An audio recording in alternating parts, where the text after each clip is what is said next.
The courtroom smelled like old wood and judgment. Lena Whitmore stood with her spine straight, even though her knees wanted to buckle. Her hands were folded in front of her, gripping each other so hard her knuckles went white. She wore her only good dress, the black one she'd worn to her husband's funeral 8 months ago. It hung looser now. Everything hung looser now. Judge Carmichael sat behind the bench like a statue carved from disapproval. He was 60-something with a gray beard that made him look like he'd been judging people since the beginning of time. His voice carried across the chamber without effort. "Mrs. Whitmore," he said, "this court has reviewed the petition filed by Mr. Vernon Whitmore regarding custody of your minor children." Behind Lena, sitting on the hard wooden bench, were her 4 daughters. Hazel was 13, dark-haired and serious, already learning how to carry weight too heavy for her age. She sat perfectly still, watching everything with eyes that had seen too much loss. June was 11, freckled and fierce. Her jaw was set tight the way it always got when she was trying not to cry. Millie was 8. She had her mother's blonde hair and her father's stubborn chin. She kept her hand on little Daisy's shoulder like a guardian. And Daisy was 5. She didn't fully understand what was happening, but she understood enough to be scared. Her small hands twisted the fabric of her dress over and over. Lena could feel their eyes on her back like physical weight. Across the aisle, Vernon Whitmore sat with his lawyer, a thin, sharp-faced man named Cordell, who specialized in making poor people feel smaller than they already were. Vernon was 42, tall, and carried himself like money had always been his birthright. He wore an expensive suit that probably cost more than Lena had earned in the last year. His hair was slicked back, his shoes were polished. He looked like success. Lena looked like survival. And in this courtroom, that difference mattered. Vernon's wife Eleanor sat beside him, a pale, quiet woman who never met Lena's eyes. She wore jewelry that caught the light every time she moved. 3 servants waited outside. Their carriage had been imported from Boston. Vernon believed poor people deserved to be poor. He believed women without husbands were incomplete. And he believed Lena would fail because women like her always did. Judge Carmichael cleared his throat. "The court recognizes that you have faced considerable hardship since your husband's passing." Lena said nothing. She'd learned the hard way that speaking too soon in courtrooms only gave judges reasons to cut you off. "However," the judge continued, "hardship alone does not constitute grounds for removing children from their mother's care."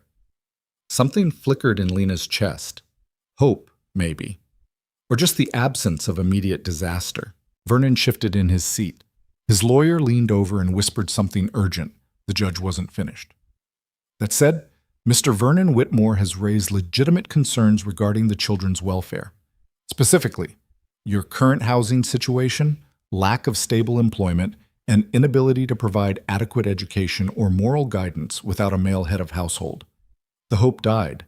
Lena's throat went dry. "Therefore," Judge Carmichael said, "this court is issuing a conditional ruling." He looked directly at Lena. "You have 30 days to demonstrate the following: stable income sufficient to support 4 dependents, proper housing with separate sleeping arrangements for the children, and enrollment of the older girls in an accredited school or education program." 30 days. The words hit like a physical blow. Failure to meet these conditions will result in custody being transferred to Mr. Vernon Whitmore, who has graciously offered to provide the children with a home, education, and opportunities befitting their station. "Your Honor," Lena started. The judge held up one hand. "This ruling is final, Mrs. Whitmore. I suggest you use your time wisely." The gavel came down.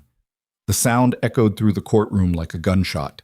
Everything went very still and very cold inside Lena's chest. Behind her, she heard June make a small sound, something between a gasp and a sob that she tried to swallow. Hazel's hand found June's and squeezed tight. Millie pulled Daisy closer.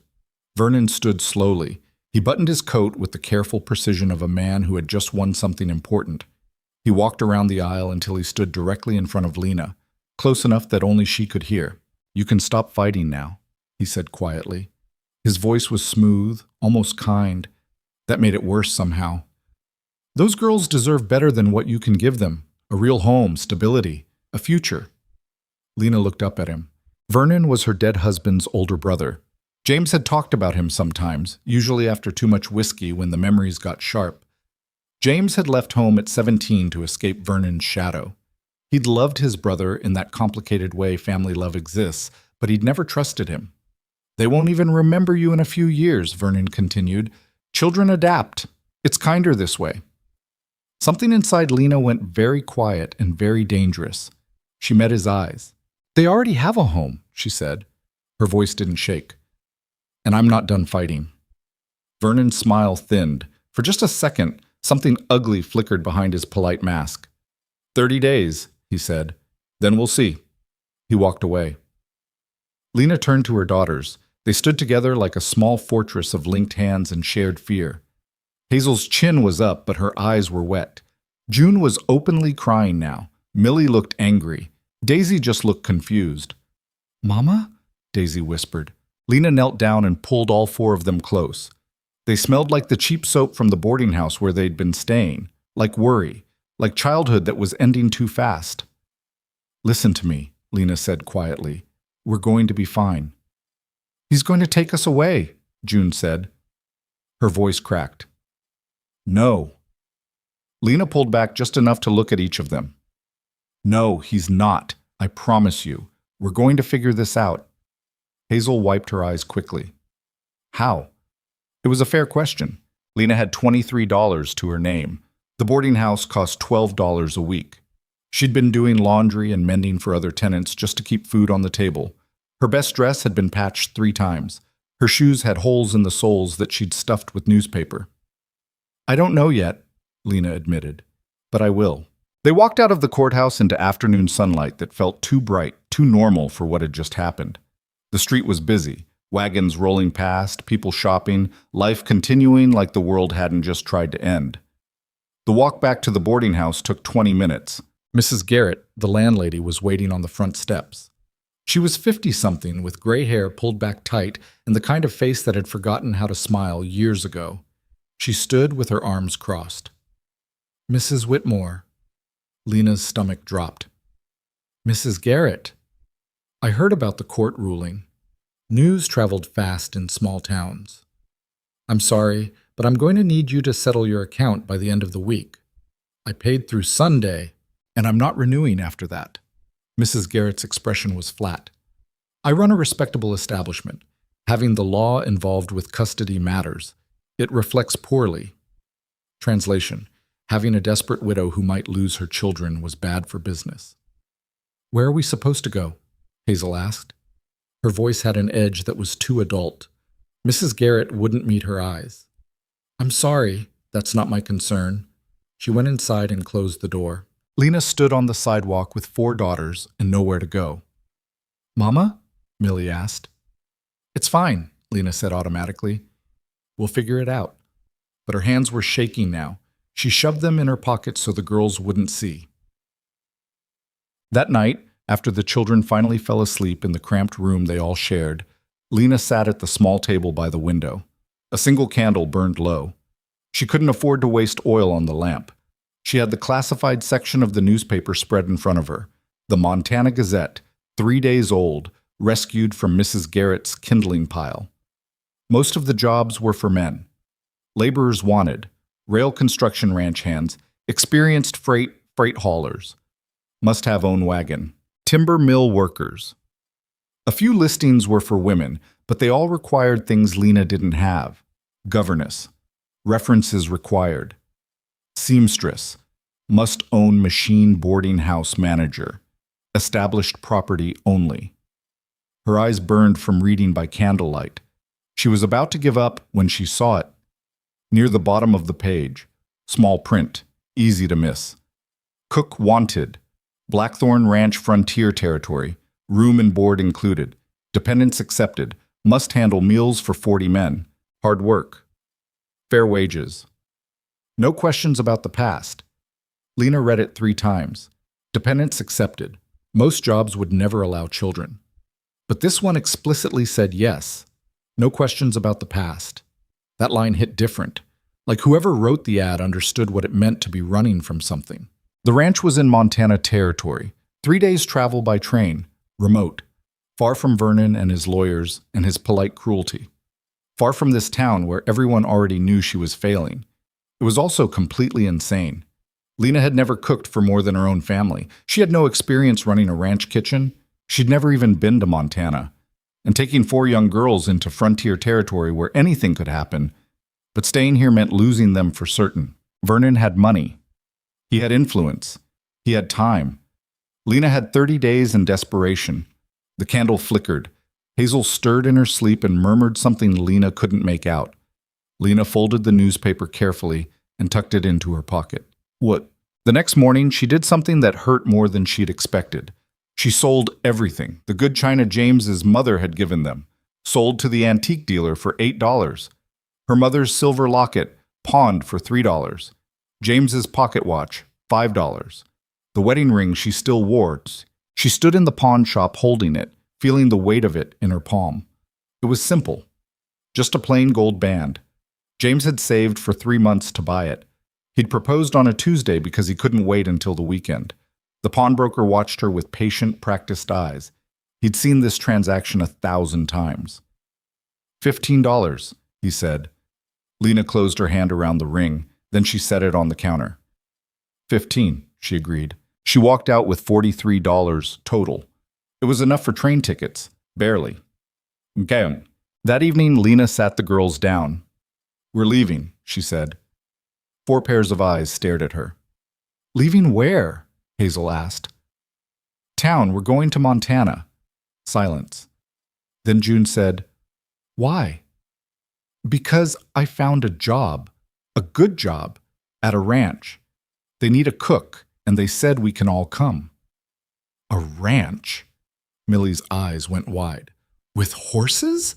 Yes, and cows, and probably chickens. Will Uncle Vernon find us there? Hazel asked. She was always the one who asked the hard questions. No, Lena said. He won't. It wasn't technically a lie. Vernon would be able to find them eventually. Mail, telegrams, legal processes all left trails. But distance bought time. And time was the only currency she had left. Daisy climbed into Lena's lap. Will there be other children? I don't know, sweetheart. Maybe. When do we leave? Hazel asked. Tomorrow. Tomorrow, June's voice cracked. But what about...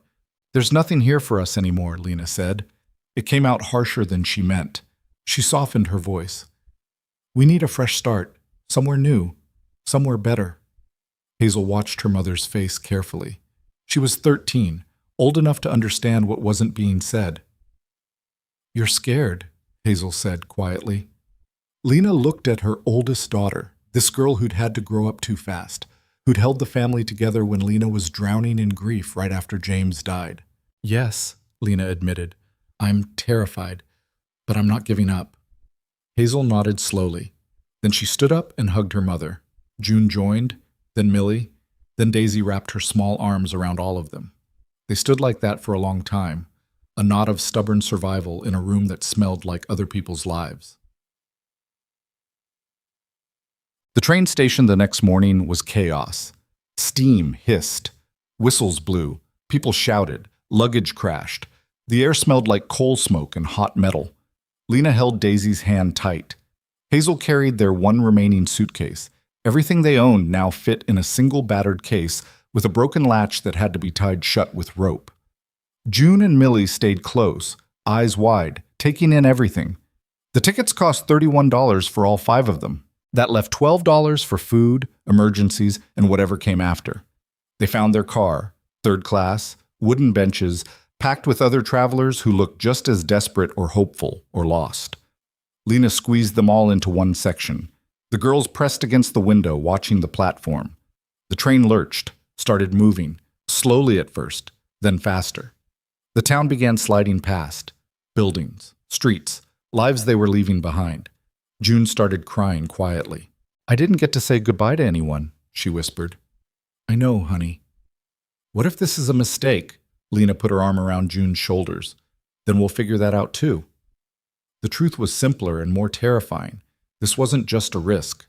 This was everything. One job, one chance, one desperate gamble that a ranch in the middle of nowhere would be the answer to problems that felt impossible to solve. And if it didn't work, Lena shut that thought down hard. It had to work, because failure meant Vernon would take the girls. and Lena would spend the rest of her life knowing she'd lost the only things that mattered. The train picked up speed. Montana was 3 days away. Dang. The journey west was long and uncomfortable and beautiful in ways Lena hadn't expected. The landscape changed gradually, from settled towns and farmland to rolling prairie to something wilder. Mountains appeared on the horizon like jagged teeth. Rivers cut through valleys. Forests stretched for miles. The girls pressed their faces to the windows and watched it all with the kind of wonder only children could manage even in the middle of uncertainty.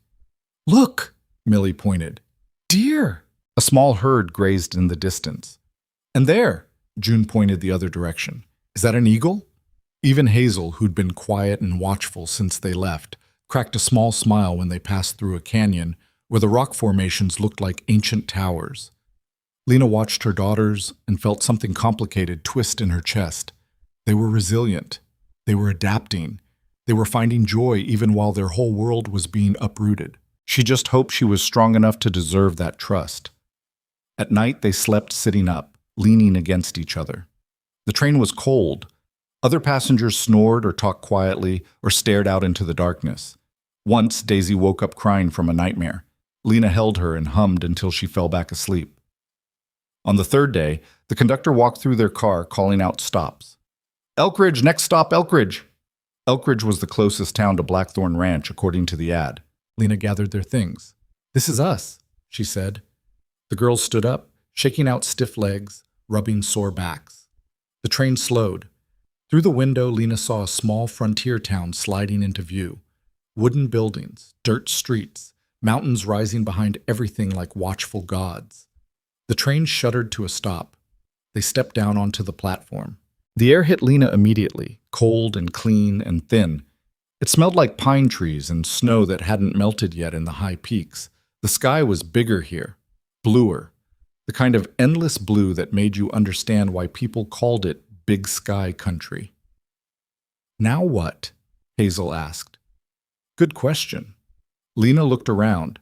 The platform was busy with people coming and going, but no one was waiting for them specifically. The ad hadn't said anything about transportation from town to the ranch. "We ask," Lena said. She approached a man loading freight onto a wagon. He was older, weathered, with hands that looked like he'd spent 60 years doing hard labor. "Excuse me," Lena said. "Can you tell me how to get to Blackthorn Ranch?" The man looked at her, then at the 4 girls. His expression shifted into something that might have been pity. "Blackthorn's about 8 miles north," he said. "You got a wagon?" "No." "Horse?" "No." He scratched his jaw. "Well, there's usually a supply run heading out there on Thursdays, but today's Tuesday." Lena felt her stomach sink. "Is there anywhere we can wait?" "Boarding house across the street. Mrs. Chen runs a decent place." "Thank you." But as they turned to go, the man called after them. "Ma'am, you looking for work at Blackthorn?" Lena turned back. "Yes, I'm the new cook." Something flickered across his face. Surprise, maybe. "Huh," he said. "Well, good luck with that." It wasn't encouraging. Mrs. Chen's boarding house was clean and cheap and smelled like ginger. Mrs. Chen herself was a small Chinese woman with sharp eyes and zero patience for nonsense. She looked at Lena and the girls and named a price. $2 for the room, 1 night, breakfast included. "Thank you." The room was small but had actual beds, 2 of them, which meant the girls could share one and Lena could take the other. After 3 nights on a train, even a thin mattress felt like luxury. Lena counted what was left of her money. $9. That had to last until she got paid at the ranch, assuming she actually got the job, assuming the job still existed, assuming this whole thing wasn't some terrible mistake. "Mama?" Millie tugged her sleeve.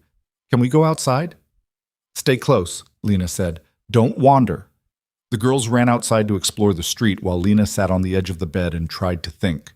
She needed to get to Blackthorn Ranch tomorrow. Walking 8 miles with 4 children and a suitcase wasn't impossible, but it wasn't smart either. They'd arrive exhausted and probably late. First impressions mattered. She needed a wagon, or someone heading that direction. Or a knock on the door interrupted her thoughts. Lena opened it to find Mrs. Chen standing there holding a tray with tea and rice. "You look like you need this," Mrs. Chen said. It wasn't a question. "I can't afford It's included." Mrs. Chen set the tray down. "You're going to Blackthorn Ranch. How did you see it? Small town. Word travels?" Mrs. Chen studied Lena with those sharp eyes. "You know what you're getting into? A job cooking for 40 men. That's part of it." Mrs. Chen poured tea. "The ranch owner is Cade Mercer. Good man. Fair. But he doesn't suffer fools. His last cook quit after 2 weeks because she couldn't handle the work. One before that got fired for stealing supplies. One before that just left in the middle of the night." Lena's stomach tightened. "I see. Do you?" Mrs. Chen handed her a cup. "Frontier ranches aren't like town kitchens. The men work hard, they eat like they work, and they don't have patience for anyone who can't keep up." "I can keep up." Mrs. Chen's expression softened slightly. "You have 4 daughters and nothing but desperation keeping you moving. I've seen that look before." Lena said nothing. "But desperation can make people strong," Mrs. Chen continued. "Stronger than the people who've never had to fight for anything." She stood to leave, then paused. "Henry, the man at the station, he makes a supply run tomorrow morning. I'll tell him you need a ride. He'll grumble, but he'll do it." "Thank you," Lena said quietly. Mrs. Chen nodded. "Don't thank me yet. Thank me if you make it past the first week." She left. Lena drank the tea and ate the rice and tried not to think about how many ways this could still fall apart. Morning came cold and clear. Henry showed up with his wagon just after sunrise. He still looked skeptical, but he helped load the suitcase and then gave Hazel a hand up. The other girls scrambled in. Lena climbed up last and sat beside Henry on the front bench. 8 miles, he said. "We'll be there by mid-morning." The wagon rolled out of town. The road, if you could call it that, was rough and rutted. The wagon bounced over rocks and through shallow streams. Mountains rose on either side, still topped with snow despite it being late spring. Pine forests crowded close. Once they saw a bear in the distance. June gasped. Daisy grabbed Lena's arm. Henry just kept driving. "You ever been to a working ranch before?" he asked after a while. "No."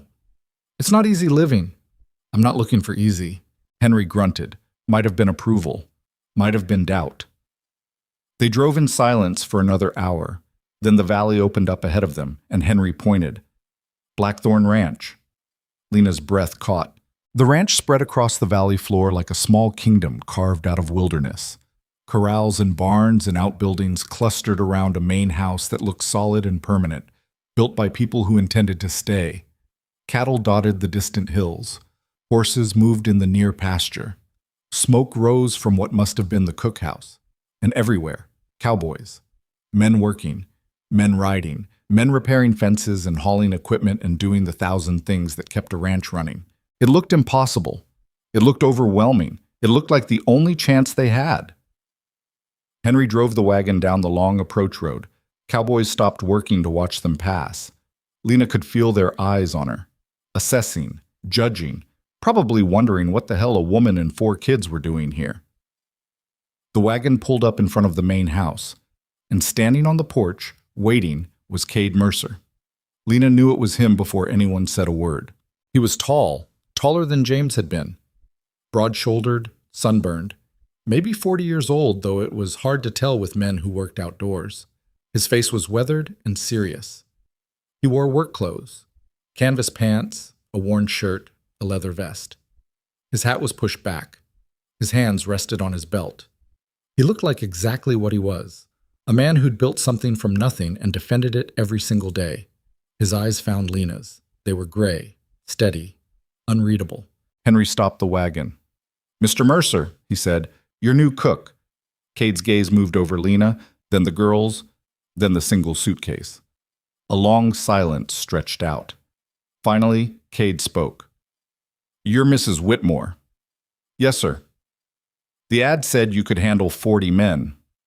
"I can." His eyes narrowed slightly. "You brought children." Lena's jaw tightened. "The ad said dependents were accepted." Another silence. Lena could feel her daughters pressed close behind her in the wagon. She could feel the weight of the journey. She could feel every single decision that had led to this moment, this man, this place, this last desperate chance. If he said no, if he turned them away. But Cade just studied her for a few more seconds. Then he stepped off the porch. "Henry, help them down!" Relief hit so hard Lena almost stumbled. Cade walked to the back of the wagon. He picked up their suitcase like it weighed nothing. Then he looked at the girls. "What are your names?" Hazel answered first, voice steady. "I'm Hazel. This is June, Millie, and Daisy." Cade nodded to each of them. "You'll be staying in the small house behind the main building. It's got 2 rooms. Should be enough." He started walking. Lena climbed down and followed, girls trailing behind her. They passed through a yard that smelled like horses and hay and wood smoke. Cowboys watched them go past. Some nodded. Some just stared. None spoke. Cade led them to a small building, basically a cabin, set slightly apart from the main house. He pushed open the door. Inside was simple. One main room with a table, a stove, and a sitting area. A doorway led to a smaller bedroom with 2 narrow beds. "It's not much," Cade said, "but it's private and it's warm." "It's perfect," Lena said honestly. Because it was. Because it was theirs. Because it was safe. Cade set the suitcase down. "Kitchen's in the main house. I'll show you after you get settled. First meal is 5:30 tomorrow morning." "I'll be ready." He turned to leave, then paused. "The last cook couldn't handle the workload. Before that, we had someone who stole from the pantry. And before that," he stopped himself. "Point is, this job's not easy. The men expect good food and plenty of it. You can't keep up. You don't stay. Understood?" "Understood." Cade looked at her for a long moment. Then he said quietly, "Why'd you come all the way out here?" Lena met his eyes. "Because I didn't have anywhere else to go." The honesty landed between them like something solid. Cade nodded once. "Fair enough." He left. The door closed behind him. Lena stood in the center of the small cabin with her 4 daughters and felt something unfamiliar stir in her chest. Not hope exactly, but maybe the space where hope could grow. "Mama." Daisy tugged her dress. "Is this home now?" Lena looked around the cabin. Rough wood walls, simple furniture, nothing fancy, but it was shelter. It was a chance. "Yeah, baby," Lena said softly. "This is home now." Lena woke up at 3:30 in the morning even though she'd set her mind for 4. Old habits. Years of waking before dawn to get James off to work, to get the girls ready, to squeeze every possible hour out of a day that never had enough time. The cabin was dark and cold. She dressed quickly in the dim light, pulling on the work dress she'd kept aside. Sturdy cotton, already worn thin at the elbows. Her hands shook a little as she buttoned it. Not from cold, from nerves. This was it. First day. Everything depended on this. She slipped out quietly so she wouldn't wake the girls. They were still tangled together in the beds, breathing soft and even. Hazel had one arm thrown over June. Millie was curled around Daisy like a shield. The main house loomed dark against the pre-dawn sky. A single light burned in what must be the kitchen window. Lena crossed the yard, her breath fogging in the cold air. Somewhere in the distance, a rooster crowed. Horses shifted in the barn. The ranch was starting to wake up. She pushed open the kitchen door and stopped. The room was bigger than she'd expected. Industrial, almost, built to feed an army. There was a massive cast-iron stove that looked like it hadn't been properly cleaned in months. Shelves lined the walls, stocked with sacks of flour, beans, cornmeal, salt pork. A long prep table dominated the center. Pots and pans hung from hooks, many of them crusted with old food. The sink was piled with dishes. The floor needed sweeping, and the smell. Lena's nose wrinkled. Something had gone bad in here. Spoiled meat, maybe? Or old grease that had been sitting too long. She stood there for a full minute, just taking it in. Then she rolled up her sleeves and got to work. First, she built up the fire in the stove. The wood was damp and fought her, but she coaxed it until flames caught and heat started radiating. Then she tackled the dishes, scrubbing crusted pans, washing plates, organizing everything back onto shelves. She found the spoiled meat, a chunk of salt pork that had turned green, and threw it out. Found moldy bread. Found a pot with something in it that might have once been stew but now looked like a science experiment. All of it went. By 4:30, the kitchen was clean enough to work in. By 5, she had biscuit dough mixed and rolled out, coffee brewing in the big pot, bacon sizzling in 3 different skillets, eggs cracked and waiting, gravy bubbling on the back burner. The door opened behind her. Lena turned. Cade Mercer stood in the doorway, hat in hand, looking surprised. "You're early," he said. "Habit." He glanced around the kitchen. His eyes caught on the clean counters, the organized shelves, the smell of fresh coffee replacing the old stench. "You cleaned," he said. "Couldn't cook in that mess." Something that might have been respect crossed his face. "The men eat at 5:30. You ready?" "Yes, sir." Cade nodded and left. Lena went back to the stove, flipping bacon, checking biscuits. Her heart was hammering. 40 men. She'd cooked for family gatherings before, maybe 12 people at most. But 40 working cowboys who'd judge her on the first meal. The door banged open. They came in like a flood, loud, dirty, smelling like horses and hard work. They filled the long tables, scraping chairs, talking over each other. Most of them looked half asleep still. A few were already arguing about something. Lena started serving. She moved fast, setting platters of biscuits down the center of the table, bowls of gravy, plates stacked with bacon and eggs. The coffee pot made rounds. She kept her face neutral and her movements efficient. The talking died down as the men started eating. Lena stood back by the stove, watching, trying to gauge reactions. One older cowboy, probably 60, weathered face, missing 2 fingers on his left hand, took a bite of biscuit, chewed slowly, then reached for 3 more. A younger hand with red hair and freckles tried the gravy and made a sound that was almost obscene. "Christ," he said through a full mouth. "This is actual food." Someone else laughed. "Better than the slop Jenkins was serving." "Jenkins burned water," another voice called out. More laughter. Lena felt some of the tension ease out of her shoulders. Then a voice cut through the noise. "So we got a woman cooking now." The speaker was young, maybe 22, with dark hair and the kind of smile that probably got him in trouble regularly. He was looking directly at Lena with an expression that was half curiosity, half challenge. The room went quiet. Cade's voice came from the doorway. "You got a problem with that, Tyler?" Tyler glanced at his boss, then back at Lena. "No, sir. Just making an observation." "Observe quieter," Cade said flatly. A few men snickered. Tyler's face reddened, but he went back to eating. Lena kept serving, pretending she hadn't noticed, but her hands were steady on the coffee pot. She'd dealt with worse than cocky ranch hands. After the meal, the men filed out to start work. A few nodded to her. Most just left their dishes and walked out, except one.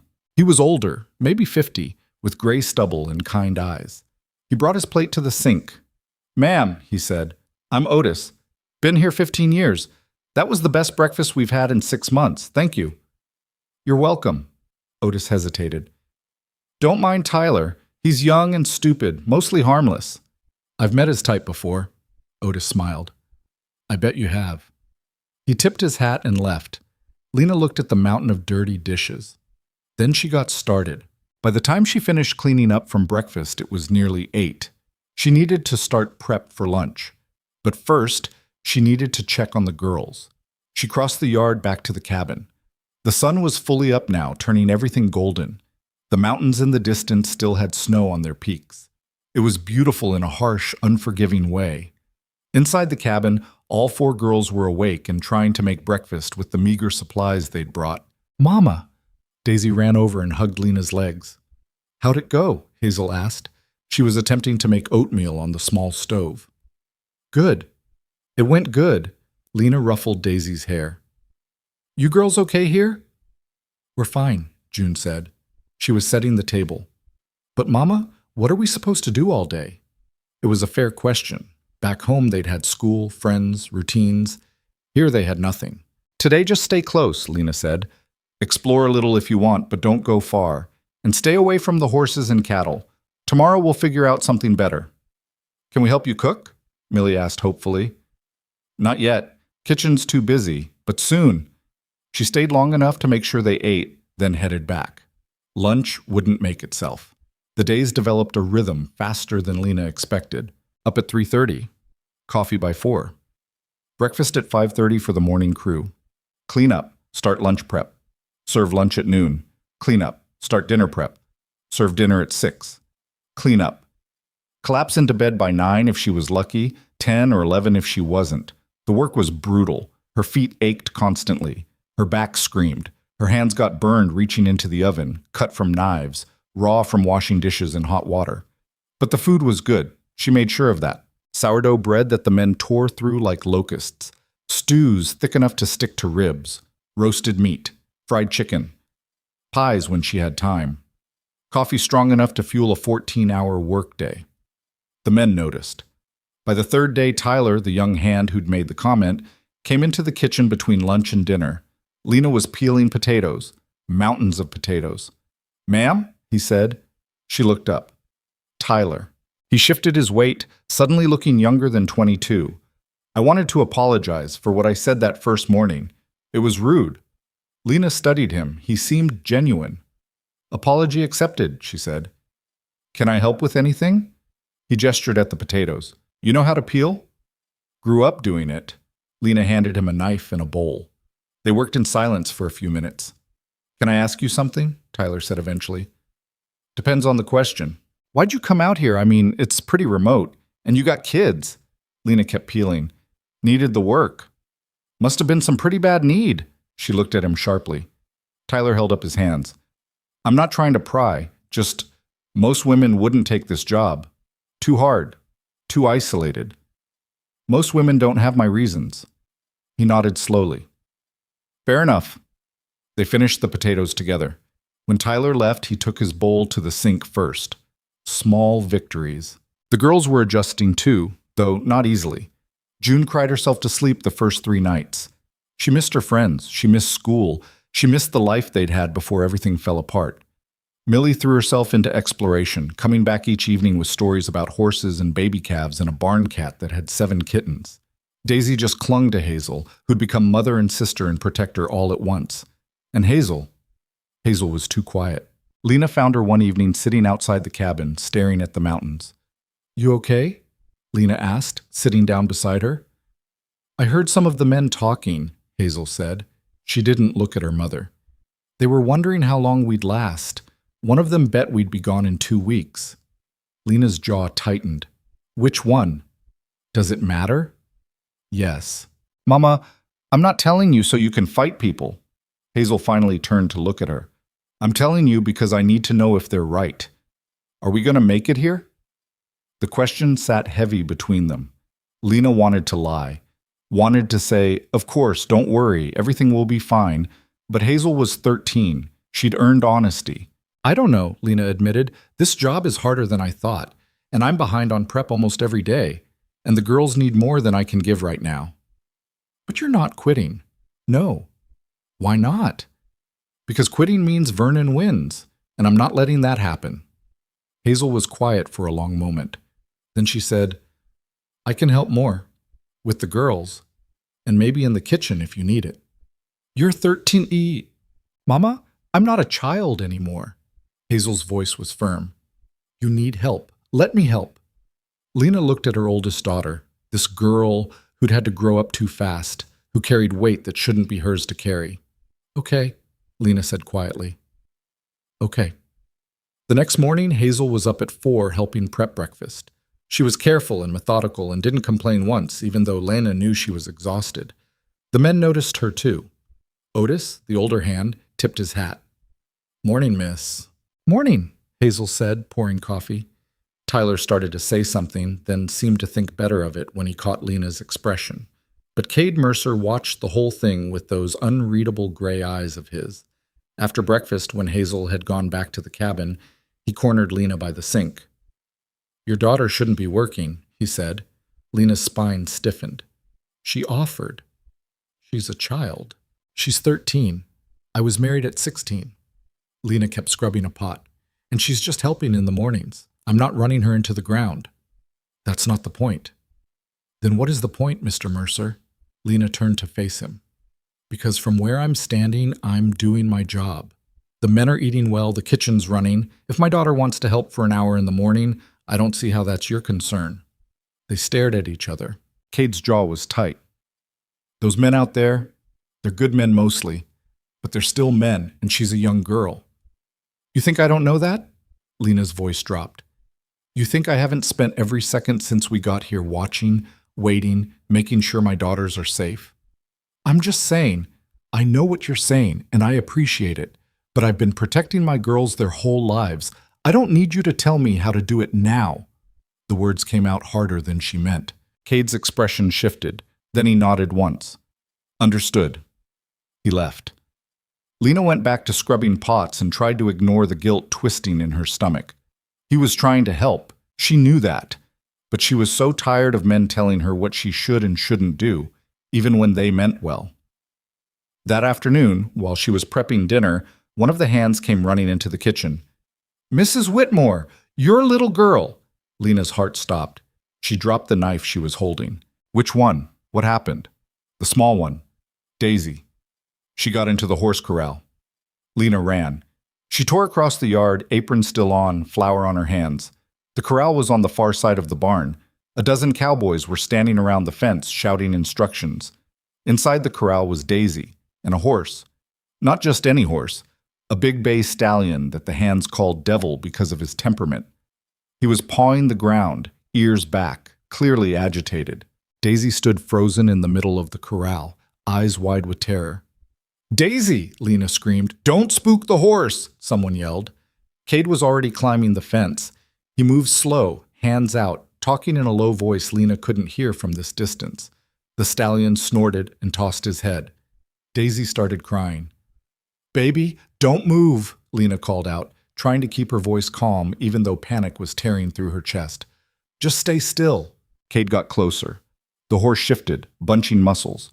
For a second it looked like he might charge. Then Cade did something, Lena couldn't see what, and the horse's ears swiveled forward. He shook his head once, then backed up a few steps. Cade scooped up Daisy and carried her to the fence. Hands reached out to take her. Lena grabbed her daughter and held her so tight Daisy squeaked. I'm sorry, Daisy sobbed into Lena's shoulder. I just wanted to pet the pretty horse. You're okay, Lena said. Her voice was shaking. You're okay. Cade climbed back over the fence. He was breathing hard. There was sweat on his forehead despite the cool air. She climbed through the bottom rail, one of the hands explained.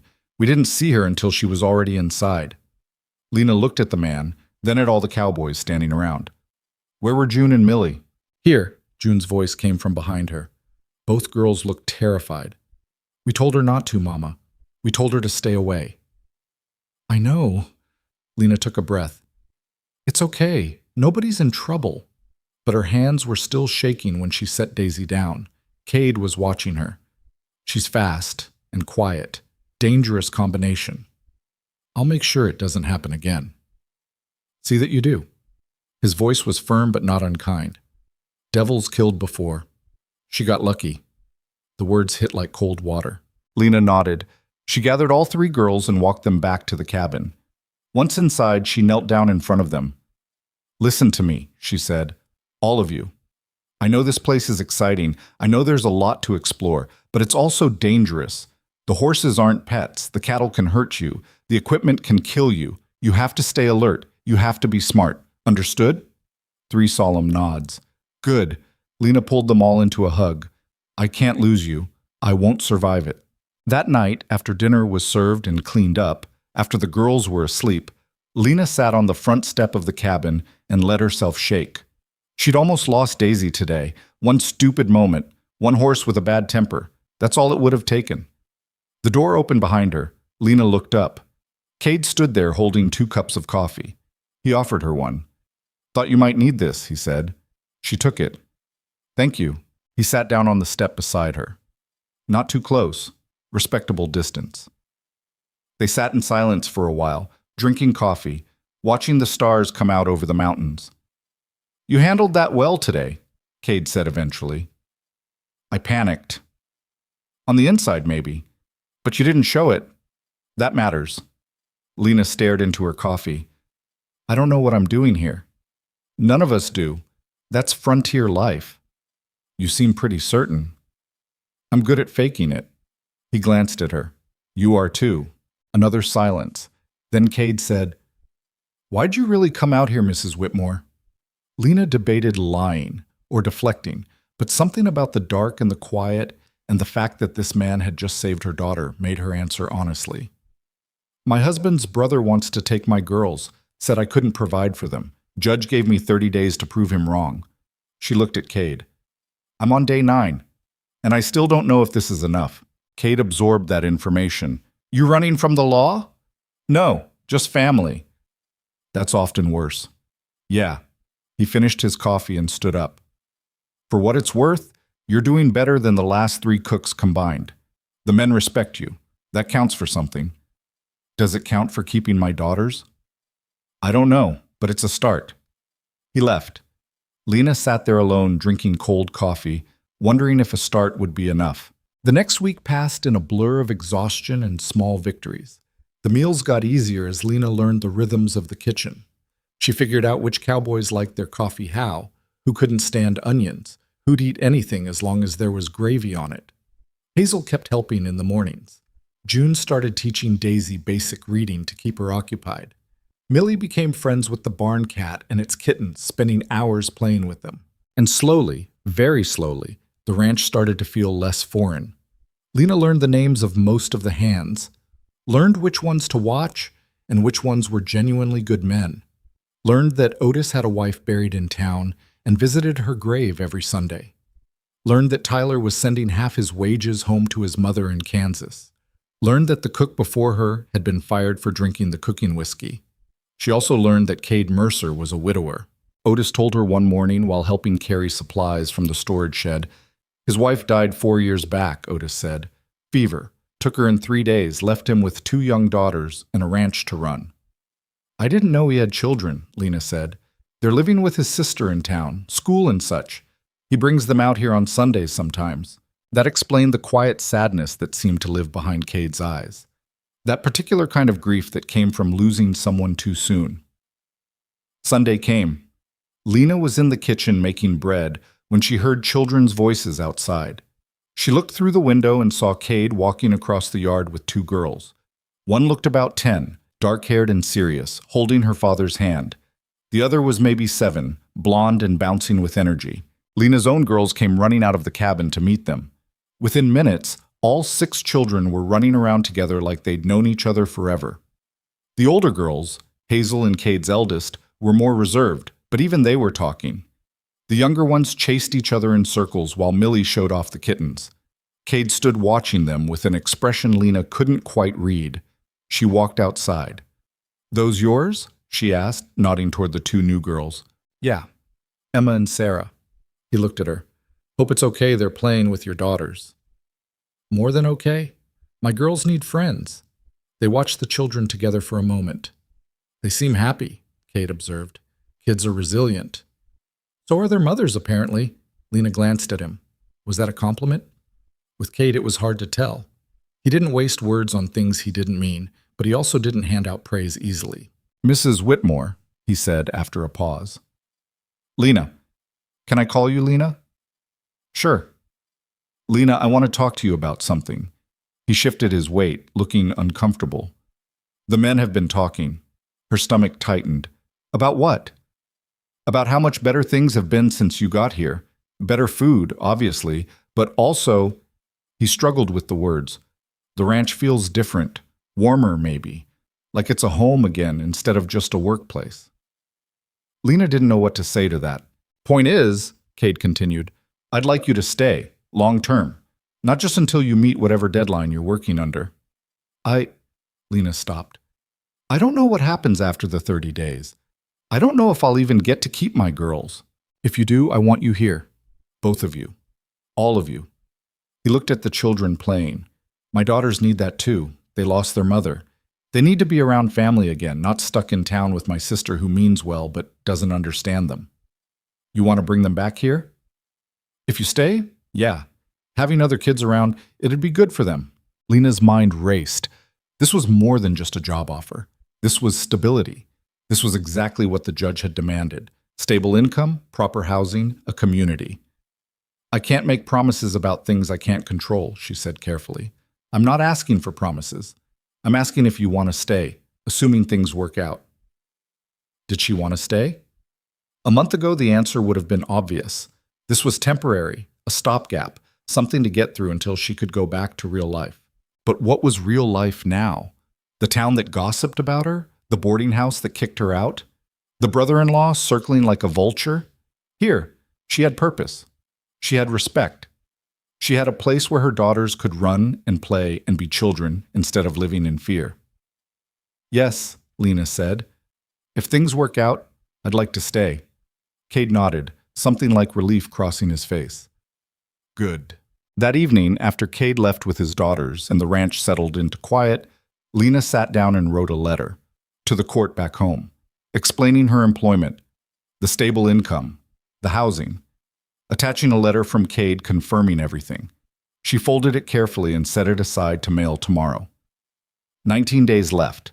But for the first time since the judge's gavel came down, Lena felt like maybe, just maybe, she had a chance. The letter went out with the mail rider on Monday morning. After that, all Lena could do was wait and keep working. The work itself became almost meditative. There was comfort in the routine, the early mornings, the heat of the stove, the rhythm of chopping and stirring and kneading. Her hands developed new calluses. Her back stopped screaming quite as loud. She got faster, more efficient, wasting less time and fewer ingredients. But the waiting ate at her. Every day that passed without word from the court felt like standing on the edge of a cliff. 16 days left, then 15, then 14. The girls felt it too, even though Lena tried to hide her anxiety. June became clingy. Millie got quieter. Daisy had nightmares, and Hazel watched everything with those two old eyes, carrying worry she shouldn't have to carry. It was Hazel who brought up the subject Lena had been avoiding. They were in the kitchen together one morning before dawn, making biscuits. The rest of the ranch was still asleep. "Mama," Hazel said quietly, not looking up from the dough she was rolling. "What happens if the court says no?" Lena's hands stilled on the flour sack. "They won't. But what if they do?" "Hazel, I need to know." Hazel finally looked at her mother. "Because if Uncle Vernon comes for us, I need to know what we're going to do. Are we going to run? Are we going to fight? Are we just going to let it happen?" The questions hit like punches. Lena set down the flour and wiped her hands on her apron. "We're not letting anything happen. I sent proof of employment. I sent proof of housing. I sent everything the judge asked for. That might not be enough. It has to be." "But Mama, what if—" "Hazel." Lena's voice came out sharper than she meant. She softened it. "I know you're scared. I'm scared too. But I can't stand here and plan for failure. I have to believe this is going to work." Hazel looked at her for a long moment. Then she went back to rolling dough. "Okay." But the conversation sat heavy between them for the rest of the morning. Later that week, trouble arrived in a different form. Lena was serving lunch when she heard raised voices outside. She looked through the window and saw 3 men on horseback riding into the yard. They weren't ranch hands. Their clothes were too clean, their horses too expensive. One of them wore a sheriff's badge. Her stomach dropped. Cade came out of the barn and walked over to meet them. Lena couldn't hear what was being said, but body language told the story. Cade's posture was stiff. The sheriff looked apologetic but firm. The other 2 men looked smug. After a few minutes of conversation, Cade turned and walked toward the kitchen. His face was set in hard lines. "What's wrong?" Lena asked as soon as he came through the door. "Those men are from the Cattlemen's Association. Someone filed a complaint about the water rights." "What does that mean?" "Means someone's trying to make trouble." Cade rubbed his jaw. "They're saying I'm diverting too much water from the creek that runs through my property. Want to inspect the irrigation setup." "Can they do that?" "Unfortunately, yeah. If there's a formal complaint, the association has authority to investigate." He looked tired suddenly. "It's bullshit. My water usage hasn't changed in 5 years. Someone's just looking for leverage." "Leverage for what?" Cade met her eyes. "There's been talk in town about you being here, about it being inappropriate for a widow to live on a ranch with all these men." The words landed like stones. "So this is about me," Lena said quietly. "This is about people who have nothing better to do than make other people's lives harder." Cade's voice had an edge to it. "Don't worry about it. I'll handle it." But Lena did worry about it, because if gossip from town was reaching the ranch, it could reach the court back home, could reach Vernon, could give him ammunition to use against her. That afternoon, while the association men tramped around inspecting irrigation ditches and measuring water flow, Lena kept her head down and focused on dinner prep. But she was aware of them, aware of how they looked at the kitchen, at her, at the whole setup like they were searching for something scandalous. The sheriff came into the kitchen around 4. "Ma'am," he said, tipping his hat. "Sheriff Coleman, mind if I ask you a few questions?" Lena's hands tightened on the knife she was using to chop onions. "About what?" "Just routine. Part of the inspection." He pulled out a small notebook. "How long have you been working here?" 3 weeks. "And your living arrangements?" "I have a cabin, separate from the main house. My 4 daughters live with me." "I see." He wrote something down. "And Mr. Mercer, he provides this housing as part of your employment?" "Yes." "Anyone else live in that cabin with you?" The implication made Lena's blood heat. "Just my children." Of course, of course." Coleman's voice was mild, but his eyes were sharp. "And the nature of your relationship with Mr. Mercer?" "He's my employer." "Nothing else?" Lena set down the knife very carefully so she wouldn't be tempted to do something stupid with it. "Sheriff, if you have an actual question, ask it. Otherwise, I have dinner to make." Coleman studied her. Then he closed the notebook. "That'll be all, ma'am. Thank you for your time." He left. Lena stood there shaking with anger and fear. They were looking for scandal, looking for any excuse to paint her as immoral, inappropriate, unfit. That evening, after the association men finally left and dinner was served and cleaned up, Cade found Lena in the kitchen. She was scrubbing a pot with more force than necessary. "They find anything?" she asked without looking up. "No, because there's nothing to find. Water usage is completely legal." He leaned against the counter. "But they'll file their report and it'll sit in some office and be used as evidence that I'm not managing the ranch properly. Because of me. Because of small-minded people with too much time on their hands." Lena finally looked at him. "Maybe I should leave." "No." "Cade, if my being here is causing problems, you being here is the best thing that's happened to this ranch in years." His voice was firm. "And I don't give a damn what people in town think." "The court might." That stopped him. He was quiet for a moment. "Is that what this is about? You're worried this will affect your custody case?" "Vernon has money. He has connections. If he hears gossip about me living on a ranch, working around all these men—" She couldn't finish the sentence. Cade pushed off the counter and walked over to her. He was close enough that she had to look up to meet his eyes. "Listen to me," he said. "You've done nothing wrong. You're working hard, raising your daughters, keeping your head up. Anyone who says otherwise is lying. That doesn't matter if people believe the lies. Then we make sure they don't." He held her gaze. "I'll write another letter to the court. I'll have every man on this ranch sign a statement vouching for your character, if that's what it takes." "You'd do that?" "Yeah, I would." Something shifted in Lena's chest. Gratitude, maybe. Or something more complicated that she wasn't ready to examine. "Thank you," she said quietly. Cade nodded. Then he did something unexpected. He reached out and squeezed her shoulder briefly. A gesture of support, of solidarity. Then he let go and walked out. Lena stood there for a long moment, staring at nothing, feeling the ghost of that touch on her shoulder. The next few days were tense. Word of the inspection spread through the ranch. The hands were angry on Cade's behalf, and on Lena's too, surprisingly. These rough men who'd been skeptical of her at first were now protective. "It's horseshit," Tyler said one morning at breakfast. "Pardon my language, ma'am, but everyone knows this is just politics." "Someone's trying to buy up water rights in the valley," Otis added. "Cade won't sell, so they're making trouble." "Who's trying to buy?" June asked. She'd started coming to breakfast with Hazel sometimes, helping serve. The men exchanged glances. "Probably better you don't know, miss," Otis said carefully. But Lena saw something in their faces. They knew exactly who was behind this, and it was someone they didn't want to name in front of the children. Later, Lena cornered Otis in the storage shed. "Tell me," she said. Otis sighed. "There's a man named Hutchins, big landowner up north. He's been buying up properties around here for the past year. Wants to consolidate water access so he can run bigger herds. And Cade won't sell to him. Cade's grandfather built this ranch. It's been in his family 40 years. He's not selling, So Hutchins is trying to make it expensive to keep operating. How? Complaints to the association, pressure on the banks, rumors that hurt reputation. Otis looked at her meaningfully. Rumors about improper situations. So it wasn't just idle gossip, it was strategic. Someone was actively trying to damage Cade's standing, and Lena was collateral. "What can I do?" she asked. "Nothing. Just keep doing what you're doing. Don't let them push you out." But the pressure kept building. A week later, a woman showed up at the ranch.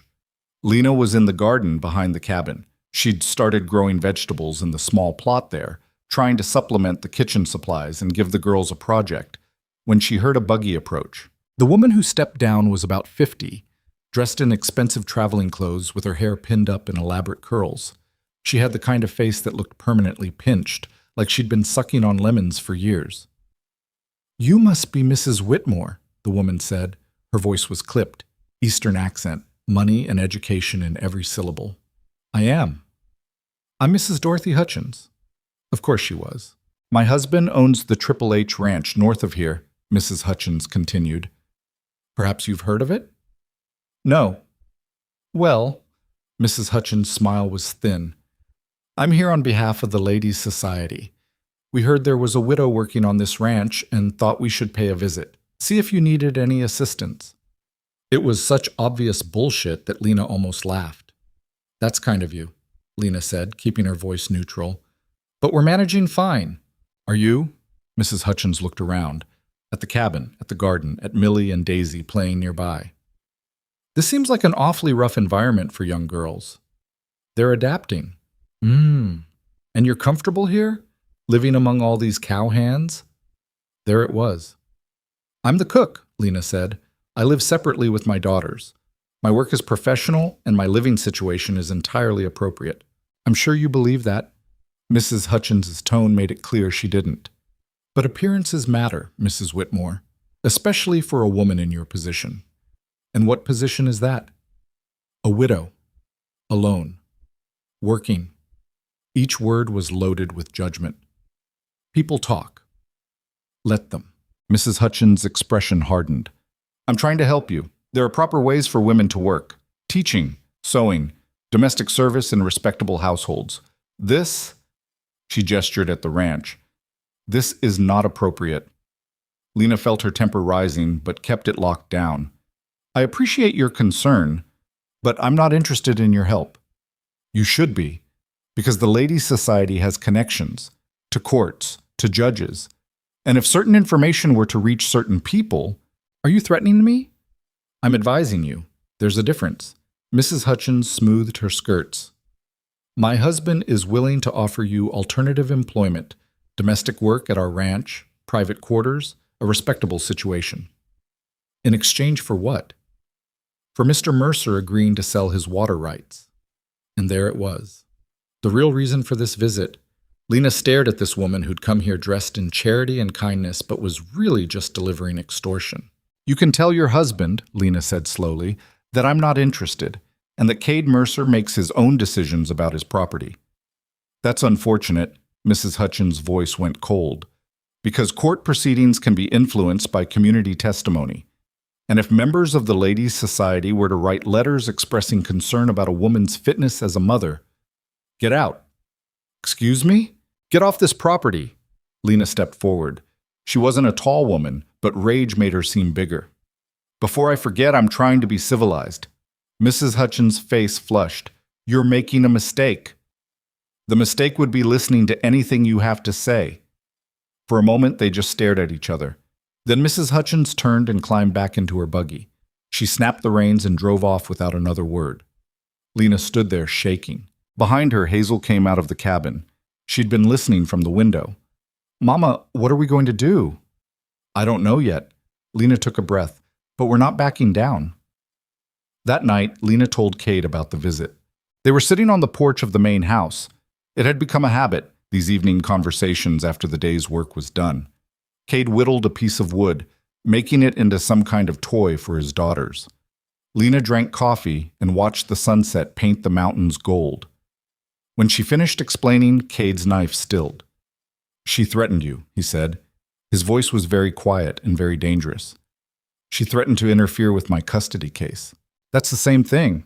He set down the whittling. Hutchins has been pushing for months, but going after you, that's a new low. Maybe I should take him up on the offer. Work at their ranch instead. Get away from this situation before it blows up. No. Cade, you think working for the Hutchins family would be better?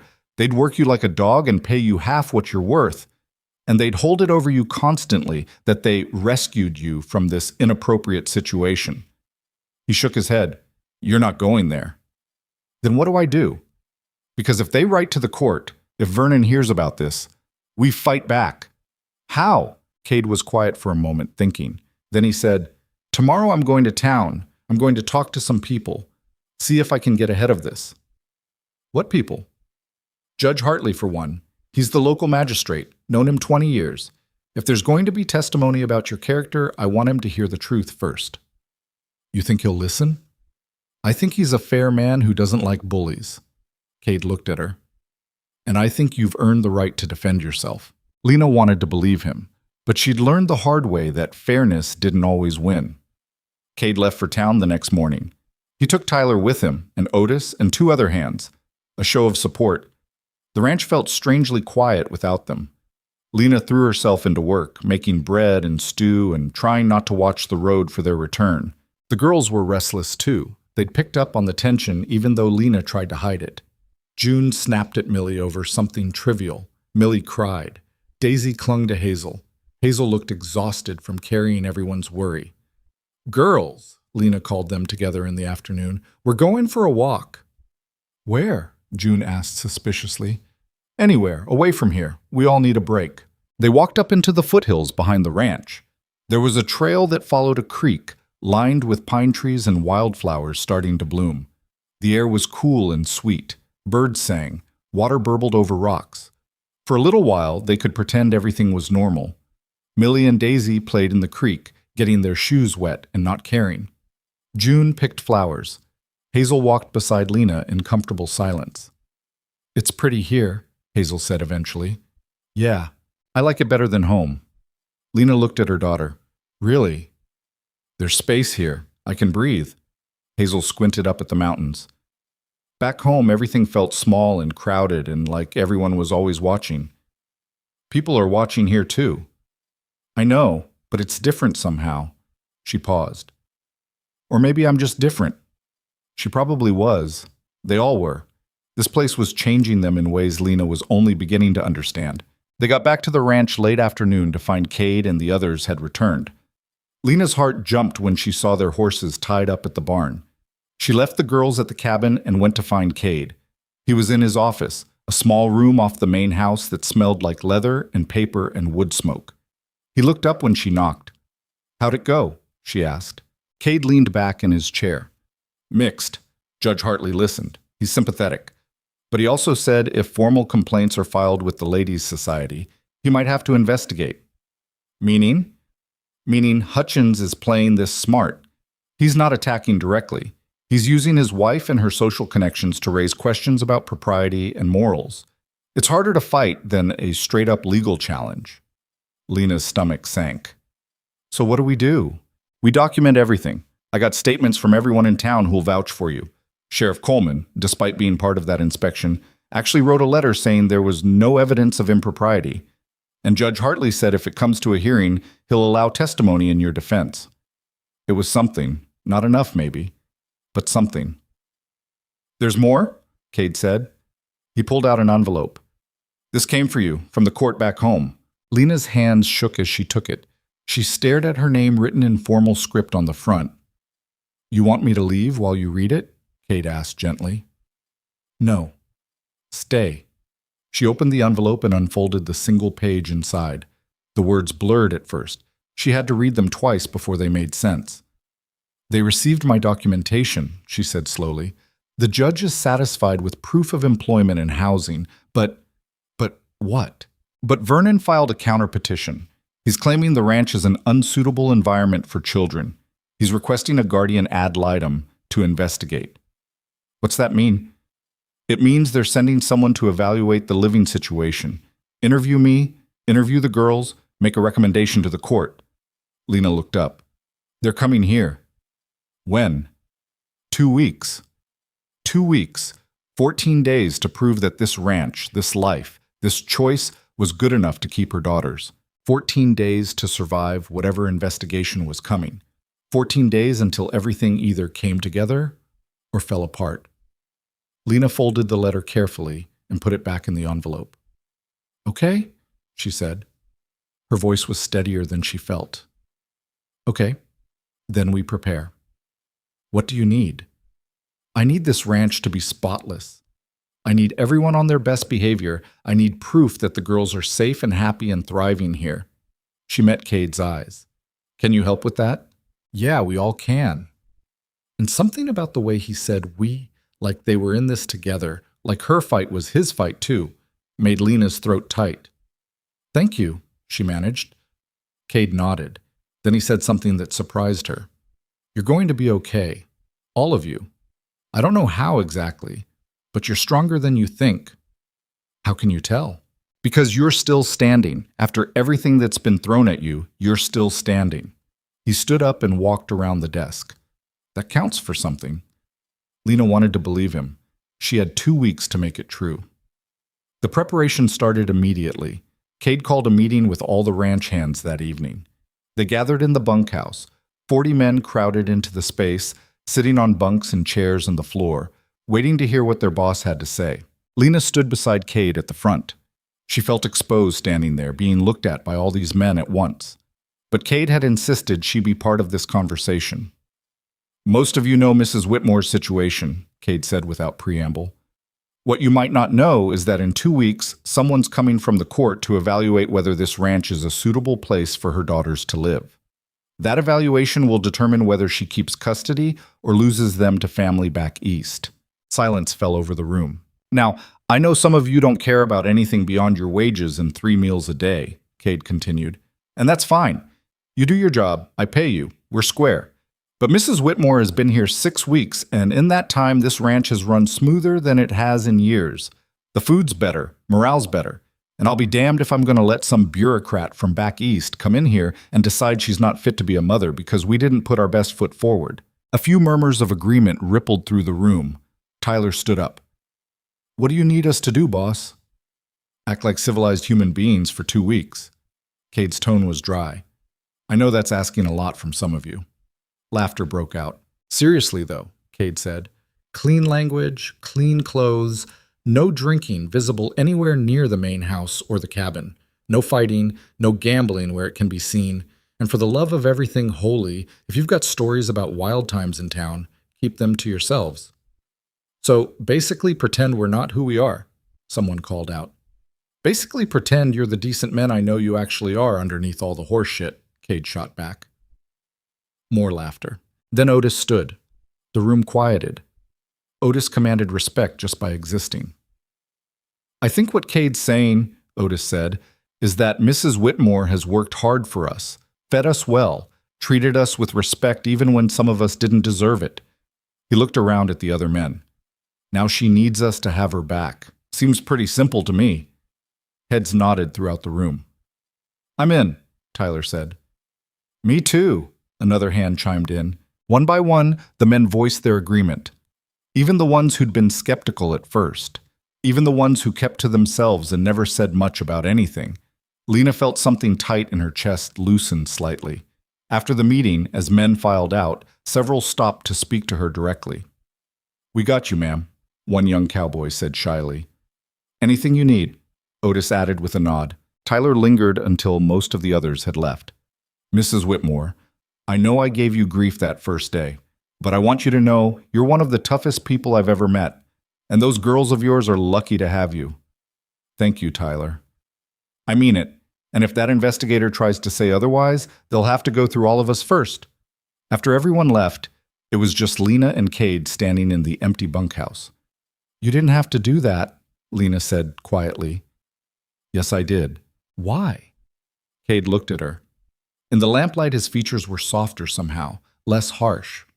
Because it's the right thing to do. And because... He stopped himself. Because what? Because you matter, not just as a cook, as a person. He cleared his throat like the words were uncomfortable. The girls matter too. This place is better with you all here. I'm not about to lose that without a fight. Something passed between them in that moment, an understanding maybe, or the beginning of something neither of them was ready to name yet. I should get back, Lena said. The girls will be wondering where I am. Yeah, good night, Lena. Good night. She walked back to the cabin under a sky full of stars that seemed impossibly bright out here away from town lights. The air was cold and smelled like pine and wood smoke. Somewhere, an owl hooted. A horse nickered softly in the barn. It felt like home. That realization hit her suddenly and completely. This place, this rough frontier ranch in the middle of nowhere, felt more like home than anywhere she'd lived in the past year. Maybe longer. She just hoped the investigator would see it that way too. The next morning, the transformation began. The hands cleaned the bunkhouse from top to bottom. Washed windows, swept floors, organized the chaos that had been building for months. The main barn got the same treatment. Tools put away properly, hay stacked neatly, the tack room organized so it didn't look like a tornado had hit it. Lena scrubbed the kitchen until it gleamed. She organized the pantry with military precision. She made lists of meals and shopping needs and schedules so everything would be documented and professional looking. Hazel helped with the cabin. They washed curtains and beat rugs and scrubbed every surface. June and Millie organized their few belongings. Even Daisy helped, dusting the lower shelves she could reach. Why are we cleaning so much? Daisy asked. Because someone important is coming to visit, Lena explained, and we want to make a good impression. Like when Grandma used to visit? The mention of James's mother hit Lena unexpectedly. The woman had died 2 years before James did. She'd been kind, mostly, though she'd never quite understood why her son had married a girl from the poor part of town. Sort of like that, Lena said. Will they like us? Daisy asked. They will if they have any sense. But Lena wasn't sure. The guardian ad litem could be anyone, someone sympathetic who'd see the truth, or someone who'd already made up their mind that a ranch was no place for children. 3 days before the investigator was due to arrive, disaster struck. It started with the weather. The temperature dropped overnight, going from mild spring weather to something that felt like deep winter. The wind picked up, howling down from the mountains. Dark clouds rolled in. Storm coming? Otis said at breakfast. He'd been ranching long enough to read the signs. Big one, too. We need to get the cattle down from the high pasture before it hits. Cade nodded. Take as many men as you need. Get them moved to the lower valley. How much time we got? Maybe 6 hours. Maybe less. The men moved fast after breakfast, saddling horses, gathering supplies. Within an hour, 24 cowboys were riding out toward the high country. That left the ranch running on a skeleton crew. Lena watched them go with growing unease. The sky kept getting darker. The wind kept getting stronger. And something about the whole situation felt wrong. By noon, the first snow started falling. It shouldn't have been snowing this late in spring, but Montana weather didn't care about shoulds. The flakes came down thick and fast, turning the world white within an hour. Lena brought the girls inside and built up the fire in the cabin stove. Through the window, she could see the main house, barely visible through the snow. No sign of the men returning yet. By 2 in the afternoon, it was a full blizzard. Wind screamed around the cabin. Snow piled up against the door. The temperature inside dropped despite the fire. Lena piled blankets on the girls and kept the stove burning hot. Mama, I'm scared, Millie whispered. It's just a storm, Lena said with more confidence than she felt. It'll pass. But it didn't pass. It got worse. By 4, Lena was genuinely worried. The men should have been back by now. Even if they'd been delayed getting the cattle down, they should have made it to shelter somewhere. By 5, she couldn't stand it anymore. Girls, stay here, she said, pulling on her coat. Keep the fire going. I'm going to check on something. Mama, no. Hazel grabbed her arm. You can't go out in that. I'm just going to the main house. It's 50 feet. Then I'm coming with you. Hazel, I'm coming. There wasn't time to argue. Lena wrapped a scarf around her face and pushed open the cabin door. The wind hit like a physical force, nearly knocking her back. Snow stung her exposed skin. She could barely see 3 feet in front of her. Hazel grabbed her hand and they started toward the main house together. 50 feet became an odyssey. The wind fought them every step. Snow got in their eyes, their mouths, down their necks. Lena's fingers went numb even inside gloves. Once Hazel slipped and nearly fell. Lena caught her and they kept going. Finally, miraculously, they reached the porch and stumbled through the door. Inside was dark and cold. The fire had gone out. Cade wasn't there. "Where is everyone?" Hazel asked, teeth chattering. Lena's mind raced. Cade must have gone out to help with the cattle drive, which meant he was caught in the storm somewhere with the rest of the men. "We need to get back to the cabin," she said. They made the return journey and collapsed inside, shaking with cold and fear. June and Millie rushed over. "Is everyone okay?" "I don't know," Lena admitted. She stripped off her wet coat and wrapped herself in a blanket. "Mr. Mercer and the men are still out there." "They'll freeze," Hazel said. Her face was pale. "They know the land.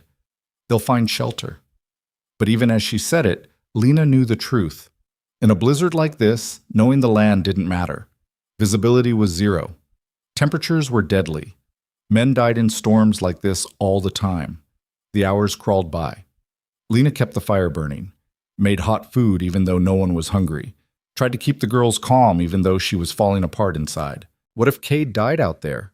What if all those men died because they'd been trying to save the cattle? What if the investigator showed up in 3 days to find a ranch in mourning, a woman whose employer was dead, children with no future? Stop it, Lena told herself. Stop catastrophizing. But the wind kept screaming and the snow kept falling and no one came back. Around midnight, Daisy fell asleep. Then Millie. Then June. Only Hazel stayed awake with Lena, the two of them sitting by the stove, feeding wood into the fire, listening to the storm. "Tell me a story," Hazel said quietly. "About Papa." Lena's throat tightened. They didn't talk about James much anymore. It hurt too much. "What kind of story?" "A happy one," Lena thought. "Okay. When your papa and I first met, I was working at a bakery in town. He used to come in every Saturday morning to buy bread for his mother. And every Saturday, he'd try to work up the courage to talk to me. How long did it take him?" 6 months. Hazel smiled a little. "That's pathetic." He was shy, but when he finally did talk to me, he knocked over an entire display of rolls. They went everywhere. He was so embarrassed he turned bright red and tried to pick them all up and ended up tripping over his own feet. "What did you do?" "I laughed. I couldn't help it. He looked so mortified." Lena smiled at the memory. "But then he laughed too, and he asked if I'd let him buy me dinner to make up for the mess, and I said yes." "Was it love at first sight?" "No. It was love at first conversation." Lena pulled the blanket tighter around them both. "He was kind. Really, genuinely kind. That's rarer than you'd think." They sat in silence for a while. Then Hazel said, "Mr. Mercer is kind too." "Yes, he is." "Do you like him?" The question caught Lena off guard. "He's my employer." "That's not what I asked." Lena looked at her 13-year-old daughter who was too smart for her own good. "I respect him. I'm grateful to him. Beyond that, it's complicated." "Because of Papa?" "Because of everything," Lena sighed. "Hazel, I'm not trying to replace your father." "I know, but Mama, Papa's been gone for over a year and you've been alone this whole time. You're allowed to care about someone." "Where's this coming from? I see how you look at him sometimes. How he looks at you." Hazel shrugged. "I'm just saying, it's okay. If something happens, we'd understand." Lena didn't know what to say to that, didn't know how to explain that she was terrified of caring about anyone because everyone she'd cared about had either died or tried to take her children away. Before she could respond, there was a sound outside. Both of them froze. Voices. Definitely voices. Lena jumped up and ran to the door. She threw it open. Through the still falling snow, she saw shapes moving. Men on horses, leading cattle. They were back. The men were half frozen, but alive. They'd managed to get most of the cattle to lower ground and then hunkered down in a line shack until the worst of the storm passed. Now they were returning, exhausted and cold but intact. Lena stood on the porch in her nightgown and coat, watching them ride in. She counted heads. 23, 24, 25. Where was Cade? Then she saw him, bringing up the rear on his big black horse. He was covered in snow, hunched against the wind, but upright. Alive. Relief hit her so hard she had to grab the porch railing. Cade saw her standing there. Even from a distance, even in the dark, their eyes met. He dismounted and walked over, moving stiffly. "You're okay," Lena said. It came out shakier than she meant. "Yeah, we all are. Lost 2 cattle, but everyone made it." He looked exhausted. "You get the girls inside before the storm hit?" "Yes, we've been waiting. Sorry, couldn't get back sooner." "I know." They stood there looking at each other. Snow fell between them. Wind howled. And something unspoken passed in that moment. The realization that she'd been terrified of losing him, and that terror meant something she wasn't ready to examine. "You should get warm," Lena said. "You should get inside. You're freezing." "So are you." Cade smiled slightly. Then he reached out and very gently brushed snow off her shoulder. His hand lingered there for just a second. "Good night, Lena." "Good night." She went inside where Hazel was watching through the window with a knowing expression. "Don't," Lena warned. "I didn't say anything." "You're thinking it loud enough." Hazel grinned, the first real smile Lena had seen from her in weeks. The next morning dawned clear and blindingly bright. The storm had passed. The world was buried in 2 feet of snow, and the investigator was due to arrive tomorrow. The ranch kicked into high gear. Men shoveled pathways. The main house got fired up and warmed. Lena made breakfast for everyone and then started preparing the cabin for inspection. Everything had to be perfect. Cade found her around noon, frantically scrubbing the already clean floor. "Lena." She didn't look up. "Almost done." "Lena." "I just need to—" "Lena." He knelt down beside her and took the scrub brush from her hand. "It's clean. The cabin is spotless. The girls are fine. You need to breathe." "I can't," her voice cracked. "If this goes wrong, it won't." "You don't know that." "No. But I know you, and I know you've done everything possible to give your daughters a good life here. That has to count for something." Lena looked at him. His eyes were steady and sure and made her want to believe him. "What if it doesn't?" she whispered. "What if I lose them anyway?" "Then we fight harder." "But Lena, you can't fall apart now. Your girls need to see you strong. Can you do that?" She took a shaky breath. "Yeah, I can do that." "Good." He helped her stand up. "Now go rest. Tomorrow's a big day." But Lena couldn't rest. She spent the afternoon coaching the girls on what to say, how to act, what not to mention. She made them practice being polite and presentable until June finally snapped. "Mama, we know how to talk to people. I'm just trying to prepare you." "You're making us nervous." June's voice rose. "We were fine until you started acting like we're going to mess everything up." The words stung because they were true. Lena took a breath. "You're right. I'm sorry. I'm just scared." June's expression softened. She came over and hugged her mother. "We're scared too. But we're going to be okay. We have to be." That night, Lena barely slept. She lay awake listening to her daughters breathe, memorizing the sound in case it was the last time she'd hear it in this cabin, on this ranch, in this life they'd built. Morning came too fast. The investigator arrived at 10. Her name was Margaret Brennan, and she looked exactly like Lena had feared. Middle-aged, stern, dressed in severe dark clothes that screamed judgment and bureaucracy. She stepped down from the hired carriage with a leather case and a notebook, and an expression that gave nothing away. Cade met her at the main house. Lena stood nearby with the girls, all of them dressed in their best clothes, hands folded, trying to look respectable. "Mr. Mercer, I presume," Mrs. Brennan said. "Yes, ma'am. Welcome to Blackthorn Ranch." "Thank you. I'm here to conduct an evaluation as ordered by the court." She looked past him to Lena. "You must be Mrs. Whitmore." "Yes, ma'am." "And these are your daughters?" "Yes, Hazel, June, Millie, and Daisy." Mrs. Brennan studied each girl in turn. Her face remained neutral, but her eyes were sharp, missing nothing. "I'll need to see your living quarters," she said. "Speak with the children individually. Interview Mr. Mercer and several of the ranch employees. This will take most of the day." "Of course," Lena said. Her voice sounded calmer than she felt. "Whatever you need." Mrs. Brennan pulled out her notebook and clicked her pen. The interrogation began.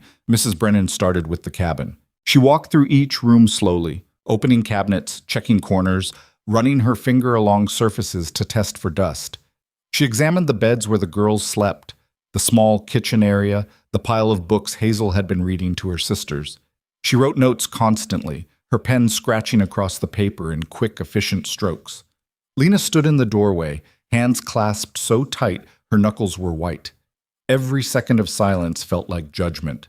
Finally, Mrs. Brennan closed her notebook and turned around. "The living space is adequate," she said. "Clean, well-maintained, better than some situations I've evaluated in proper houses."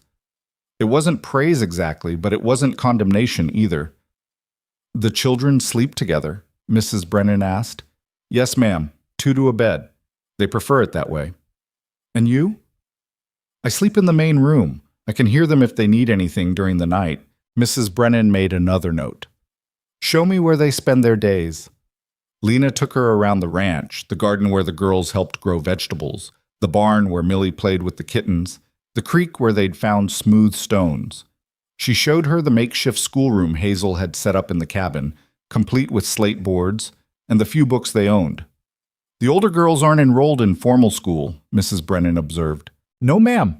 The nearest school is 8 miles away in town, but Hazel teaches the younger ones. She's very good at it. Hazel is 13. She should be in school herself." She was. Back home. But circumstances... Lena stopped. "I'm working on finding a solution. Maybe a tutor. Or perhaps enrolling them when the fall term starts." Mrs. Brennan wrote that down. Lena couldn't tell if it was a mark against her or just documentation. Next came the interviews.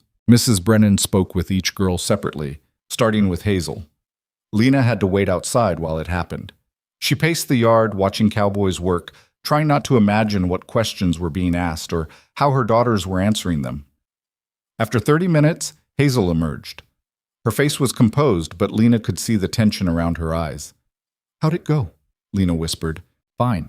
She mostly asked about our daily routine, if we're happy, if we feel safe. Hazel paused.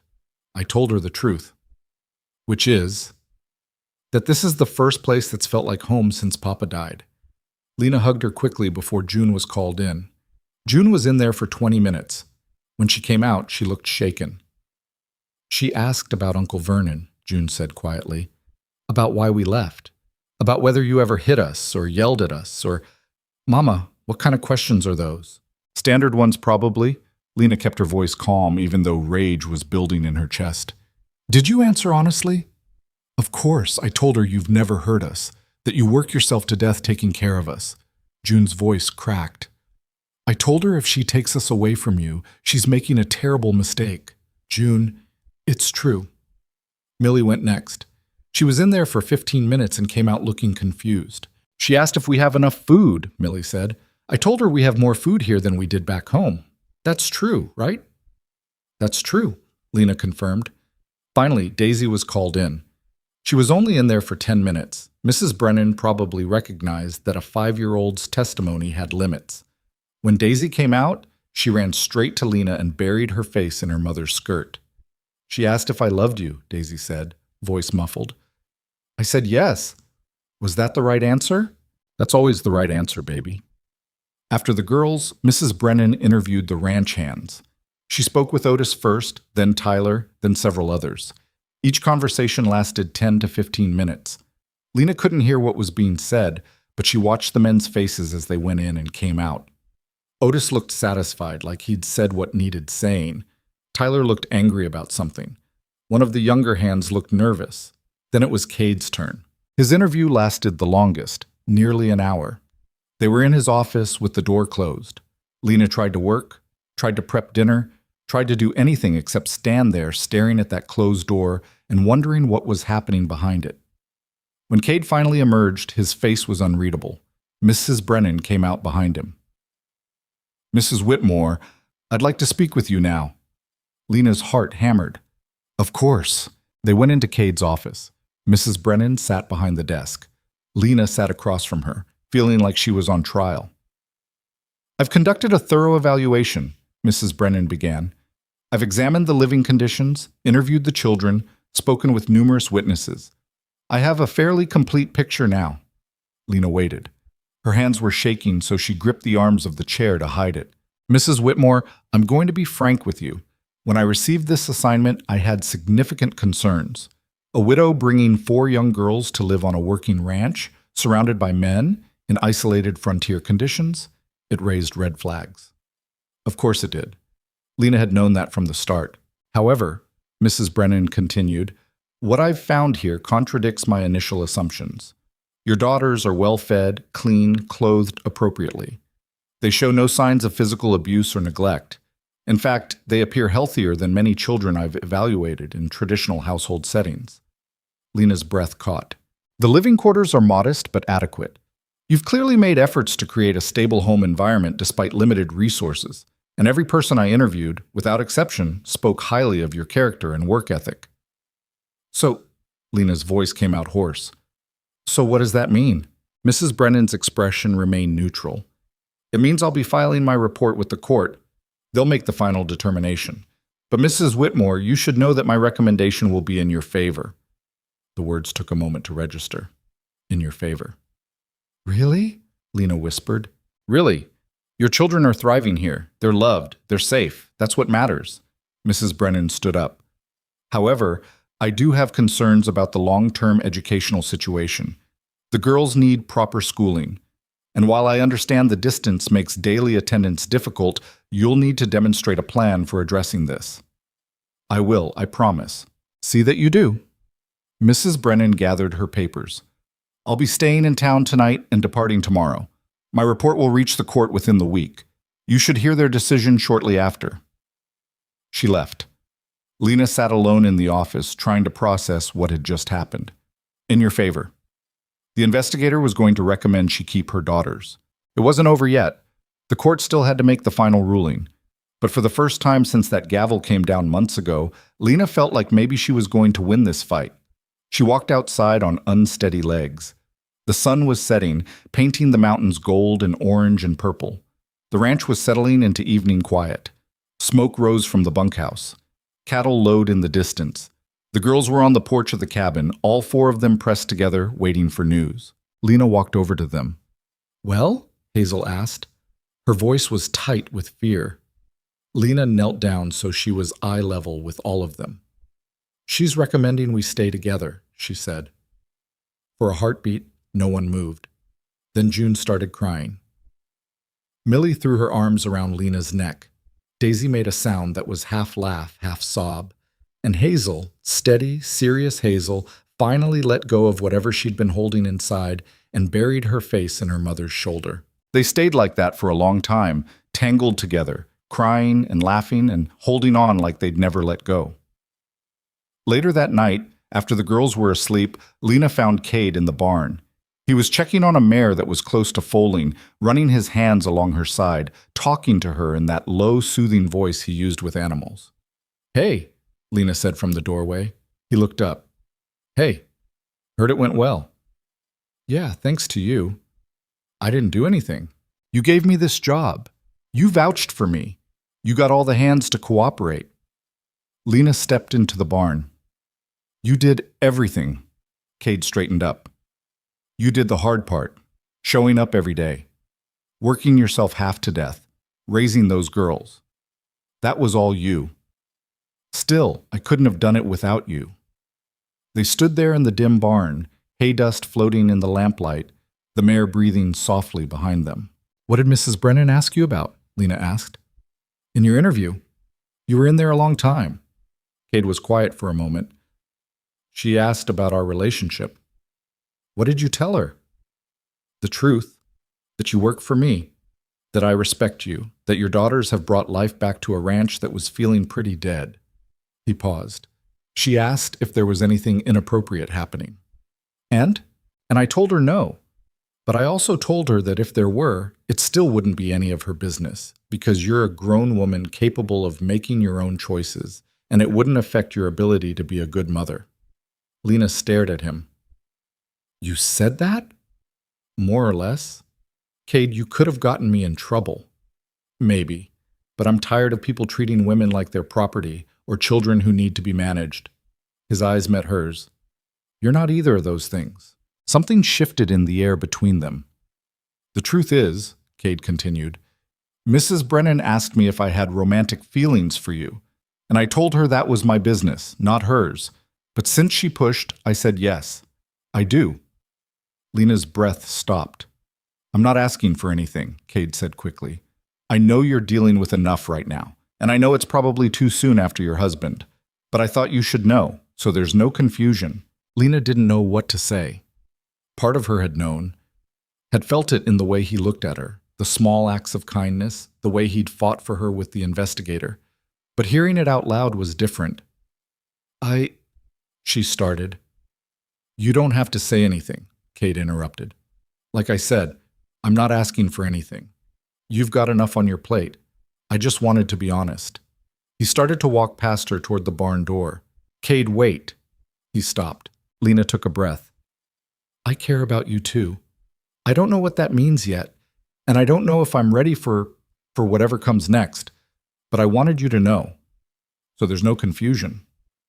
A small smile crossed Cade's face. "Fair enough. Is that okay?" "Yeah, that's okay." He left. Lena stood alone at the barn with the pregnant mare and her tangled feelings and the terrifying, exhilarating possibility that maybe life wasn't over after loss. Maybe it was just beginning again in a different shape. The week that followed was strange. Everything and nothing had changed. Lena still cooked 3 meals a day for 40 men, still scrubbed pots until her hands were raw, still fell into bed exhausted every night. The girls still ran wild around the ranch, learning and growing and getting into minor trouble.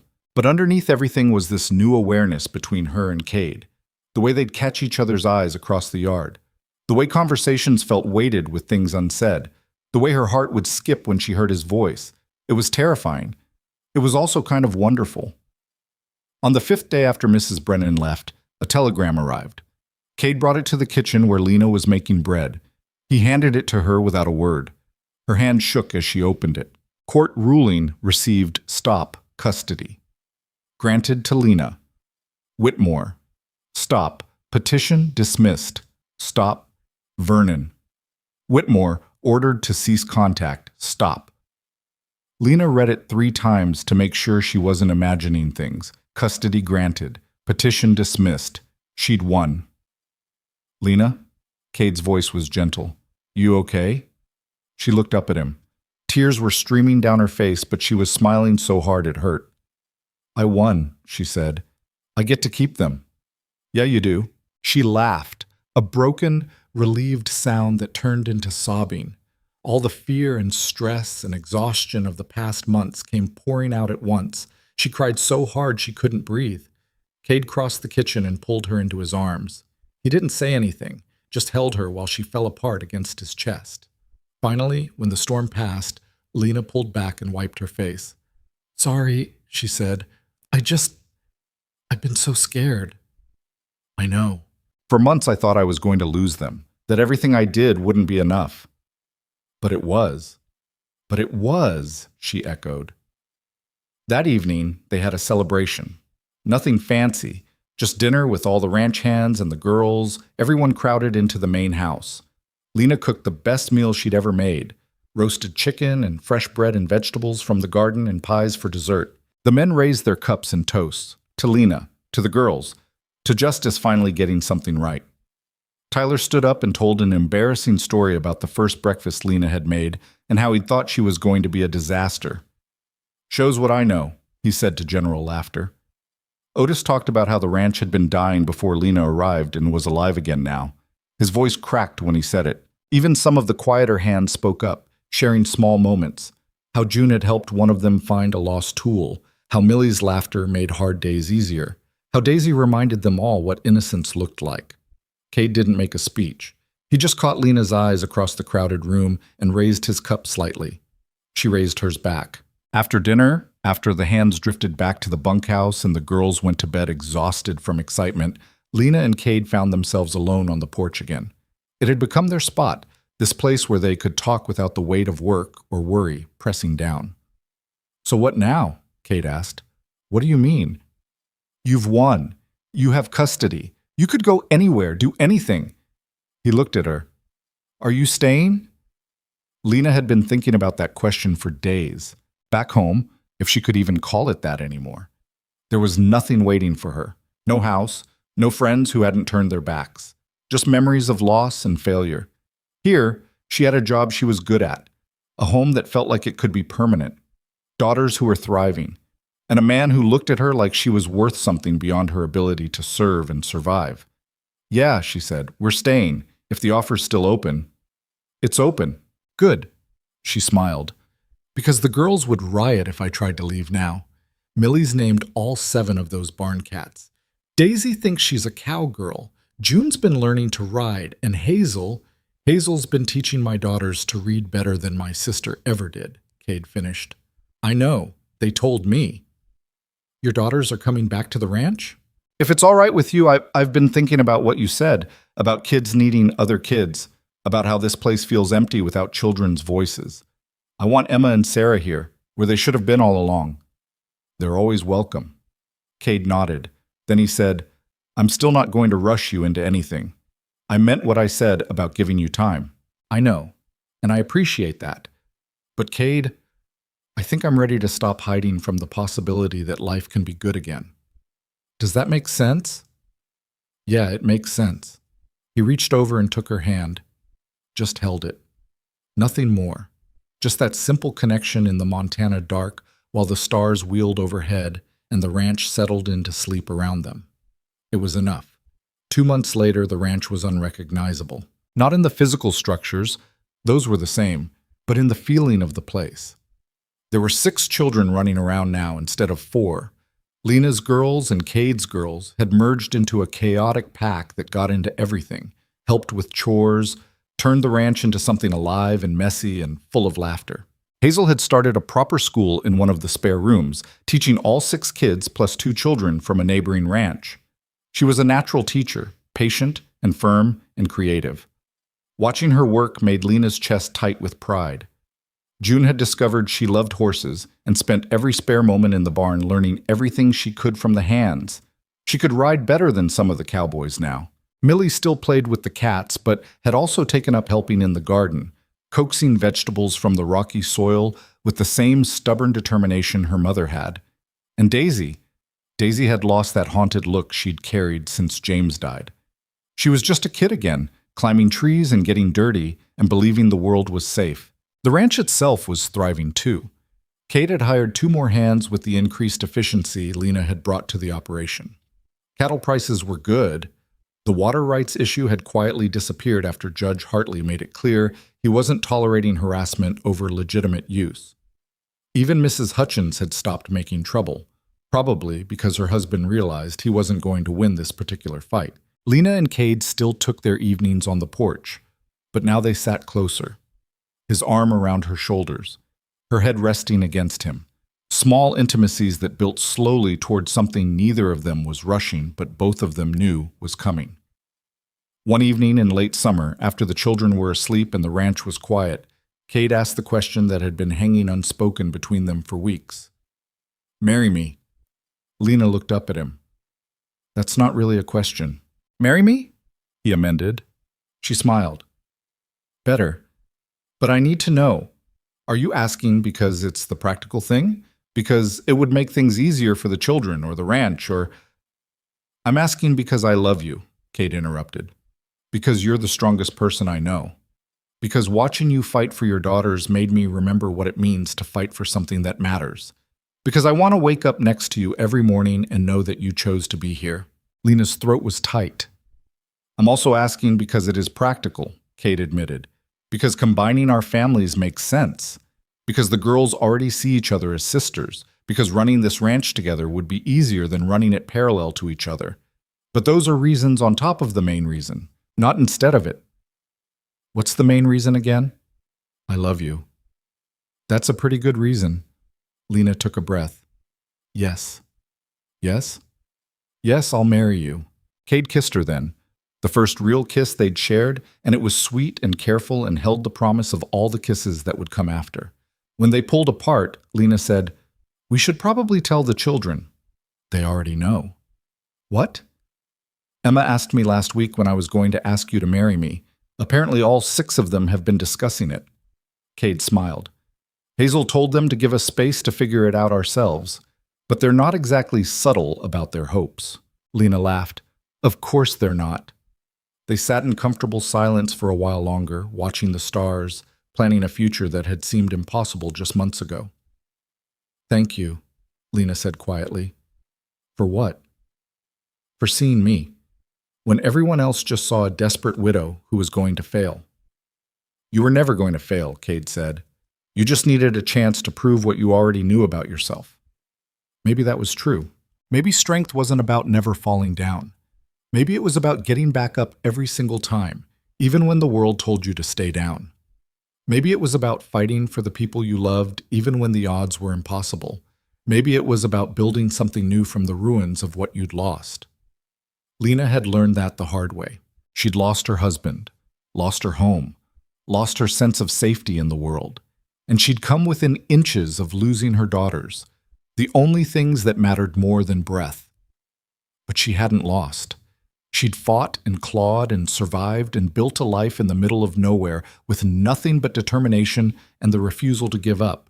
And in the end, that had been enough. Not because the world was fair, it wasn't.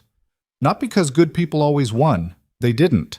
But because sometimes, if you fought hard enough and got lucky enough and found people who believed in you, you could take the broken pieces of your life and turn them into something worth living.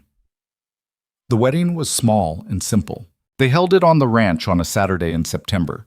The hands cleaned up nice in their best clothes. The girls wore dresses Lena had sewn from fabric Cade had bought in town. Judge Hartley officiated, having made the trip out from town specifically for this. Otis stood up for Cade. Hazel stood up for Lena. The ceremony lasted maybe 10 minutes. The celebration lasted all day and into the night, food and dancing and music and laughter that echoed across the valley. At one point, Lena found herself standing at the edge of the party, watching her daughters dance with Cade's daughters, watching the ranch hands clap along to the music, watching Cade talking with Otis and smiling in a way she'd never seen before. This was her life now. This ranch. These people. This man who'd given her a chance when no one else would. It wasn't the life she'd planned. It wasn't the life she'd expected. It was harder and rougher and stranger than anything she'd imagined back when she was just a girl working in a bakery, falling in love with a shy man who tripped over his own feet. But it was hers. And maybe that was the point of survival. Not to get back what you'd lost, but to discover what you could build from what remained. To learn that home wasn't a place you were born or a past you were trying to reclaim. It was the people you chose and who chose you back. It was the life you fought for even when fighting seemed impossible. Lena had fought, and she'd won. Not just custody of her daughters, though that mattered more than anything, but something bigger. She'd won the right to define her own life on her own terms. She'd won respect from people who hadn't wanted to give it. She'd won a future when everyone had told her she had none. That was worth celebrating. Cade found her standing there and took her hand. "You okay?" he asked. "Yeah, just thinking." "About what?" "About how far we've come, about how this started with me desperate enough to bet everything on a classified ad, about how it's ending." She stopped. "Not ending. Starting again, I guess." "Starting better," Cade said. "Starting better," she agreed. They watched their children play together, already forgetting they'd ever been separate families. They watched the sun set behind the mountains, painting everything in shades of gold and orange and deep purple. They watched the ranch settle into evening, this place that had become home for all of them. And Lena realized something important. Strength wasn't about never breaking. It was about breaking and healing and breaking again and still getting up every single time. It was about carrying weight you never asked for and finding ways to bear it anyway. It was about loving people even when love meant risk, about building even when you knew storms might destroy what you'd made. It was about surviving not just the big disasters, the deaths and losses and legal battles, but also the small daily struggles that wore you down bit by bit. The fear, the exhaustion, the moments when giving up seemed easier than keeping going. Lena had survived all of it. And on the other side of survival, she'd found something she'd stopped believing existed. Not just life, but a life worth living. Not just survival, but joy. Not just getting through each day, but looking forward to tomorrow. That was the gift this frontier had given her. Not ease or comfort or safety. This place would never be truly safe, would never be easy. But the chance to discover that she was stronger than she'd known, braver than she'd believed, capable of more than anyone had told her was possible. Years later, when her daughters were grown and having their own children, they'd tell stories about their mother.